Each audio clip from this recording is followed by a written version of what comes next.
Good evening. My name is Brian Meyer, and this speech is an informative speech on the effects of running.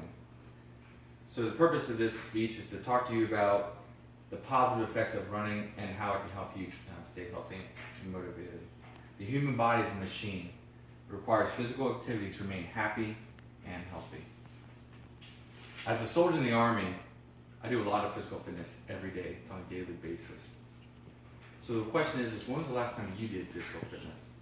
Cardio, muscular endurance. Phil Knight, the founder and creator of Nike, said this about running. I stretched my legs, my hamstrings, my lower back, and groaned as I took my first bulky steps down the cold, cool road into the fog. Why is it always so hard to get started? So that's really the intro into my speech is where do we start and what's the purpose of us going out running? So I want to talk about why running is so good for you and your body. Because it makes you happy. When you're out running, you start feeling better about yourself, right? We call it the runner's high. When you have the runner's high, you get this rush of hormones.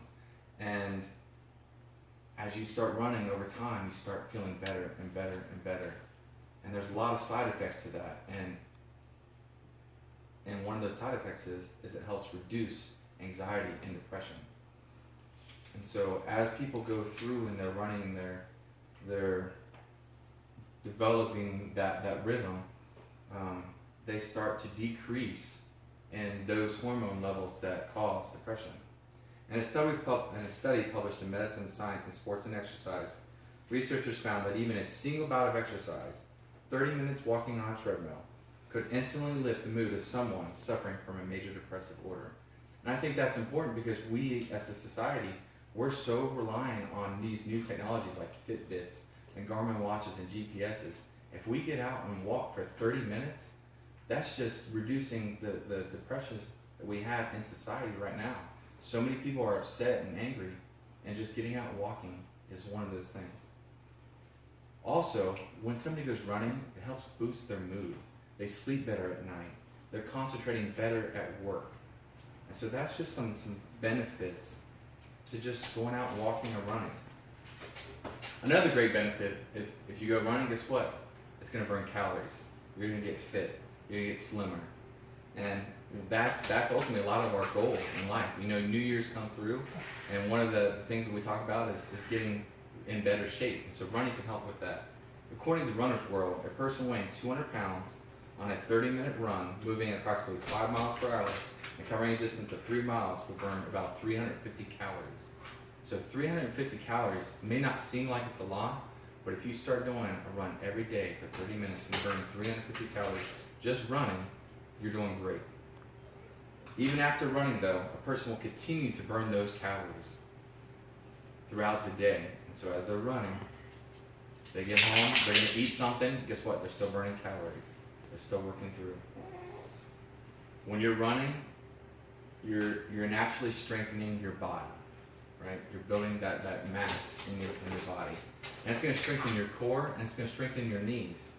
A person's body while running works several parts of the body. So when you're running, you're moving your arms, right? You're toning your arms. You're working on your core. You're going to see a slimmer stomach. And then also, they're strengthening your knees. And over time, those muscles begin to strengthen where your weak area is. So when I was in Iraq in 2006, I had an injury. I took a step off the top of a Humvee and actually weakened my knee to the point where they told me I was never going to be able to run again. Well, 10 years later, I'm out there running. And it's because I worked myself to the point where I needed to start running and get in better shape. So where do you start? So the first thing you do is you need to talk about your shoes. So you have shoes like this that are flat soled. You got shoes that have arches. But there's also different types of shoes out there that help support. Well, what you start is how we walk, and that's the starting point. So you have 4 different areas we like to talk about. We talk about overpronation, neutral, and over supination, right? So that's where your ankles walk. So you got to look at your feet, have somebody watch you walk, and you can find shoes based on that type. The second area is your arches. The majority of us have normal arches, but there are people that have high arches and flat arches. Those different types of things create different different types of areas where I need to look at and say, okay, I got high arches, I need to find shoes that support those high arches for my body. Okay? So ultimately, your overpronation, pronation, supination, and your arches will help determine what type of shoe you need. But what really needs to happen is you need to just get out and start. Right? Get off the couch, get out there, and start doing it. But you need to do it slow.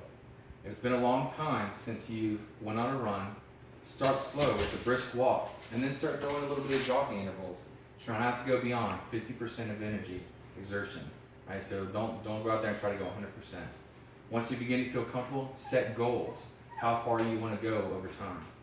Goal setting allows you to meet benchmarks, and you can also find others that have similar goals. Running is a way of changing the way we act, think, feel, and overall improve one's health. Running has been a part of our lives from the moment we first learned to walk. All it takes is just a few small steps and a big heart to continue from where we started. Thank you.